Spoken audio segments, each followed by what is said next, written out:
Mas vamos lá. Então, e tem os geradores químicos, né? Que são esses geradores hoje que nós estamos utilizando, né? Então, entre esses geradores químicos...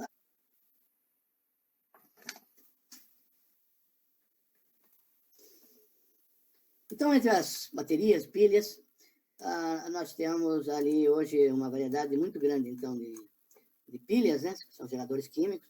Então, na minha época, que já vai há muitos anos,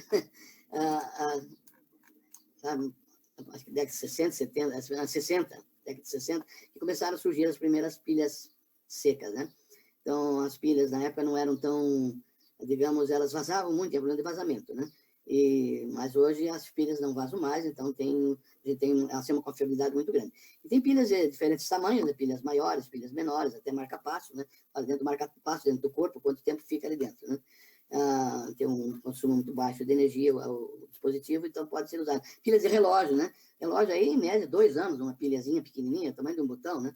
E tem as baterias, né, que são sistemas maiores, de celulares, e essas baterias aqui, que são um conjunto de pilhas, né, que dão em torno de 9 volts, né, essas pilhas maiores aqui. E tem as baterias automotivas, né, que essas são as mais antigas, né. Então, as baterias automotivas, elas, no início, tinham um sistema de abertura aqui, onde se colocava água, né. Ela tem uma série de placas dentro, cada célula dessa fornece uma determinada tensão, como elas são em série, você tem 12 volts, né. Então, e essas placas, então, elas são a base de dióxido de chumbo e ácido sulfúrico, a reação que ocorre aqui dentro. E tem água aqui, então, nas primeiras, até a década de 80, 86, por aí, as baterias eram abertas, você periodicamente colocava água aqui dentro dela. Então, gerou até um mercado, né, de águas destiladas, e a gente fazia controle dessas águas destiladas para ver o grau de destilação da água que o pessoal utilizava, né? E essas baterias, então, a partir de 86, por aí, elas desenvolveu-se um novo tipo de material interno das placas, e elas ficaram fechadas, né? Elas foram fechadas e hoje são lacradas. Então, elas duram aí 2, 3 anos, uma bateria dessa aqui automotiva, né?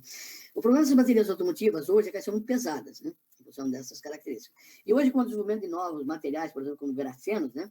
Então, está dando uma nova, digamos, característica para essas baterias aqui, né? Então, elas estão tendo, digamos, um upgrade aí por mais alguns anos. Mas a tendência no futuro, tá, é baterias bastante duráveis, né, e com peso bastante leve. Então, essas automotivas são baterias mais leves, não conheço, também não sei como é que é o funcionamento delas, mas acredito que sejam baterias bastante leves, né, e bastante duráveis também, tá? E são também recarregáveis. Porque as pilhas, de um modo geral, não são recarregáveis, né?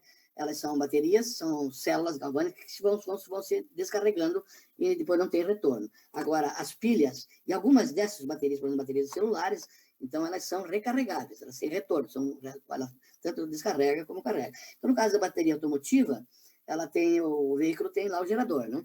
Então, tem um dispositivo que ele sabe, quando precisa carregar, ele joga energia para a bateria e carrega ela. Aí, quando não precisa, a bateria que fornece energia para o veículo. Então, fica naquele jogo, naquele vai e vem, né?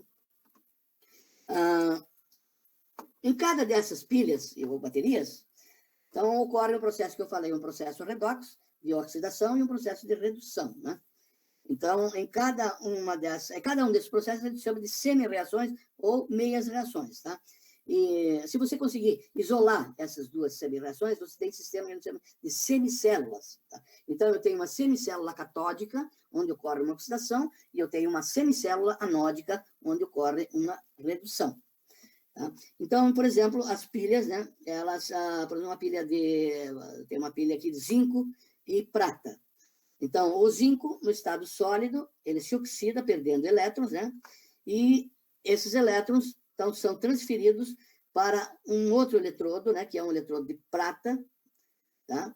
E a prata iônica, que está em solução, é reduzida para prata metálica. E o zinco sólido em solução é oxidado para zinco 2+. Tá?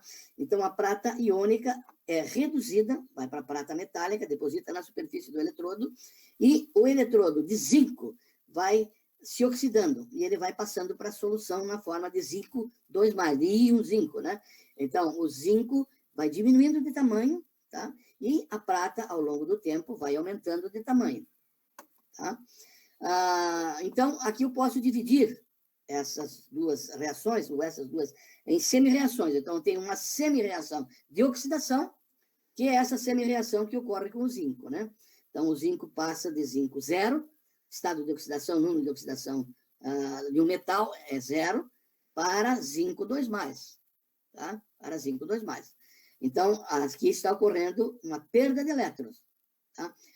Elétron não nada. Elétron é igual a gato, ele não gosta de água, tá? Mas ele fica na superfície do metal, tá? E ali na superfície do metal, então, ele é transferido via fiação, tá? Ou outro explosivo qualquer, mas normalmente via metal também, a mesma fiação, para o outro eletrodo que está se reduzindo, tá? Então, esse eletrodo aqui de prata está ocorrendo a redução. A prata iônica aqui está passando para o eletrodo às custas dos elétrons que estão perdidos pelo zinco, tá? Pelo zinco. Então, o zinco perde elétrons e o cobre se oxida e o cobre recebe esses elétrons se reduzindo, tá? Então, aqui entram dois termos que são muito utilizados em eletroquímica, em eletroanálise, que é o termo agente oxidante e o agente redutor. Então, no caso da meia reação de oxidação do zinco, o zinco está se oxidando. Ele está passando aqui de zinco 0 para zinco 2+ em solução, tá? Ele se oxida. O que é oxidação? Perda de elétrons. Para ele perder o elétron, alguém tem que receber esse elétron. Ele não vai perder para o vácuo, não vai perder para o cosmos, não. Alguém vai ter que receber esse elétron. E quem vai receber o elétron? É o agente redutor. Tá? É o agente, desculpa, oxidante, que está do outro lado aqui, ó. Que está do outro lado, que é a prata. Então, o zinco, se ele perde elétrons, ele se oxida. Mas ele está forçando a redução da prata. Por isso que ele é chamado de agente redutor. Ele força a redução da prata. Tá? A prata, em contrapartida, ela tem uma característica de se reduzir. Cada metal tem uma característica. Um se reduz mais e outro se reduz ou se oxida mais. A prata tem uma característica de se reduzir com maior facilidade. Tá? Então, ela vai receber esses elétrons. Ela vai receber esse elétron e vai se reduzir. Então, para receber esse elétron, tá? Ela vai ocorrer um processo de redução. Ela vai ser reduzida. Passar de prata mais para prata 0. Então, só que para isso ocorrer, ela força o zinco a se oxidar. Então, um força o outro a se reduzir e o outro força o outro a se oxidar. Então, por isso que a semi-reação de redução da prata, a prata é chamada de um agente oxidante, porque ela está se reduzindo. Em contrapartida, está forçando o zinco a se oxidar. Tá? A se oxidar. Por isso que ela é um agente oxidante. Então, aqui, o zinco se oxida. Tá? Com facilidade. Para ele se oxidar, alguém tem que ganhar o elétron dele. Tá? Então, ele é um forte agente redutor. Ele está ajudando o outro a se reduzir, porque ele está fornecendo os elétrons. Toma aqui meus elétrons, eu não quero. Tá? Agora, a prata que está recebendo esse elétron, então, para ela receber esse elétron, ela puxa o elétron para si. Ela está forçando, então, o zinco a se oxidar. Por isso que ela chama de agente redutor. Então, o zinco é um forte agente redutor e a prata é um forte agente oxidante. Que ela se reduz forçando o zinco a se oxidar. Tá? Então, esses dois termos são muito utilizados nessas reações, né, de oxidação e redução. O termo oxidante e o termo redutor. Então, o oxidante é aquele que se reduz. Tá? É aquele que se reduz. Se reduz forçando a oxidação do par conjugado. E o agente redutor é aquele que se oxida, forçando, então, a redução do par conjugado. Tá? Esses dois termos, então, são bastante utilizados nesses processos de eletroquímica. Tá? As células eletroquímicas, como eu falei até há pouco ali, nós temos dois tipos, né, quando eu falei das baterias. As baterias, tanto se recargam, sofrem recarga como descarga. Né? Mas, então, dependendo do tipo de procedimento que ocorre, eu posso chamar de células galvânicas, tá? Ou células eletrolíticas. Células galvânicas são os exemplos das pilhas. Elas são um caminho de uma única via, elas só descarregam, tá? Então, uma pilha descarregou, joga fora, não tem o que fazer mais com ela, tá? É lógico que a gente sempre descarrega em sistemas, né? Para que ocorra reciclagem, ela pode ser reciclada, né? Então, e as baterias? Tá? As baterias não, porque as baterias, elas tanto descarregam como elas recebem energia externa e podem recarregar novamente. Tá? E os processos, então, as pilhas são processos espontâneos. Elas automaticamente são descarregadas. E as baterias são processos, o de recarga, eu tenho que fornecer energia. Eu tenho que fornecer. O gerador vai fornecer energia para a bateria, para ela recarregar. É um processo não espontâneo. Tá? Os processos, por exemplo, de eletrólise. Hoje se fala muito no hidrogênio como gás combustível. Tá? Se fala muito do hidrogênio como gás combustível. Uma das formas de se obter o combustível hidrogênio é a decomposição da água. E como é que eu faço a decomposição? Através da corrente elétrica. Então, aí vem o termo eletrólise, né? Lise, quebra, quebra da água, a molécula de água pela corrente elétrica. Tá? Então, se eu fornecer energia para um sistema onde eu tenho um cator de ânodo contendo água, eu estou fornecendo energia, tá? Ela vai decompor, então eu vou ter lá o gás hidrogênio e o gás oxigênio, tá? Aí eu recupero os gases que eu quero. Então, mas esse é um processo não espontâneo, é uma célula eletrolítica. O garfo, né, que a gente come em casa, então é feito com um metal de baixa qualidade, né? Pode ser um ferro, um outro metal qualquer, tá? Ou uma liga, né? Agora, por que ele é inoxidável? Porque ele foi recoberto com uma capa de níquel, ou mistura de níquel, cromo, níquel, tá? Então, no processo de recobrimento, eu forneço a energia elétrica para o garfo, tá? E ele absorve, então, esses íons, né? Seja níquel, seja cromo, seja mistura, e eles são reduzidos, tá? São reduzidos da superfície do metal. Então, eu tenho uma solução contendo, por exemplo, níquel, né? Íons níquel, e eles são reduzidos da superfície do metal para níquel zero ou cromo zero, tá? Então, está em solução, só que isso aí ocorre às custas do fornecimento de uma energia. Então, essa célula é uma célula não espontânea, é uma célula eletrolítica. Então, nós temos esses dois termos. As galvânicas, que são aquelas que são espontâneas, e as eletrolíticas, que são as células que não são espontâneas. Tá? Eu tenho que fornecer energia para que ocorra o procedimento. Uma outra coisa também que, depois da aula de exercício, nós vamos abordar mais um pouquinho, só vou mostrar aqui para vocês, é a questão dos balanceamentos, né, das reações redox. Tá? Então, quando eu faço o balanceamento de uma reação redox, eu tenho que verificar quem se oxida e quem se reduz na reação química, tá? Então, se eu pegar essa reação, por exemplo, de cobre mais ácido nítrico, né, formando nitrato cúprico mais água mais NO, tá? Então, eu vou verificar o seguinte, que o cobre, ele está aqui com o estado, ele está na forma sólida, na forma metálica. Só relembrando, então, nesse estado, o NOx dele, o número de oxidação é zero, de acordo com as regras, né, de número de oxidação, é zero. Tá? E ele vai passar para a solução para a forma iônica. Qual é o estado de oxidação dele?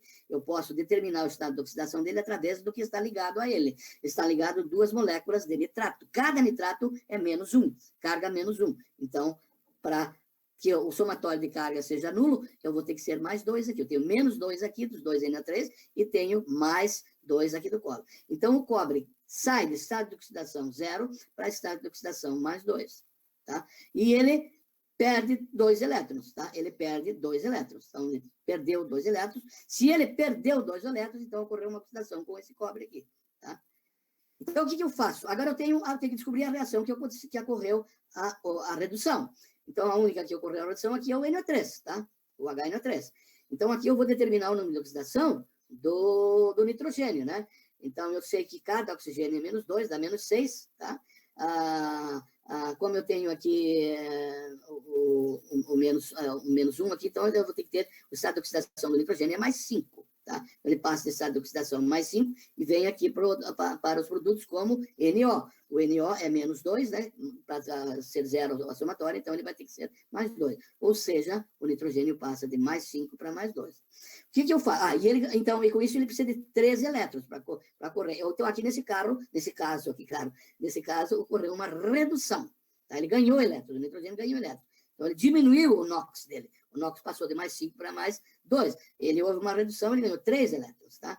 Então, o que eu faço agora? Faço um xizinho aqui, multiplico a equação do cobre de cima por 3, que é o número de elétrons que foi recebido aqui pelo NO, e a de cima multiplico por 2. Faço um xizinho aqui, tá? Então, aqui, o que eu vou ter aqui? Ó? 3Cu, tá? Dando 3Cu2 mais 6 elétrons, tá? E embaixo a mesma coisa. Agora, eu vou multiplicar por 2, né? Então, vai ficar 2NO3, 6 elétrons, 2 vezes 3, 6 elétrons, dando 2NO.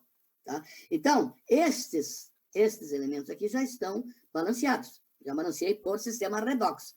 Oxidação, redução, pelo número de elétrons. Tá? Agora, para completar a reação, então, eu vou ajustando os outros participantes da reação, simplesmente contando, tá? Contando. Então, se aqui eu tenho, por exemplo, quantos oxigênios eu tenho aqui? Tem que ver o número de oxigênios que tem aqui, o número de oxigênios que vem aqui, e vou fazendo essa contagem até, é simplesmente contagem pelo número de átomos que tem até balancear totalmente toda a reação, tá? Então, ajustar os elementos sem variação de NOx. Então, os elementos que não têm variação de NOx, eu vou ajustando, fazendo a contagem. Então, aqui eu tenho 3Cu, vou ter que ter 3Cu aqui, né? Lógico. Agora, uma vez eu joguei o 3Cu aqui, tudo isso aqui já foi balanceado, tá? Então, eu vou fazendo a contagem, né? Na aula de exercício, nós vamos ver isso aí com mais calma, tá? Então, eu vou contando até ter o balanceamento global da reação. Mas sempre, então, este aqui, e este aqui, perdão, foi balanceado pelo procedimento redox, tá? Foi pelo procedimento redox.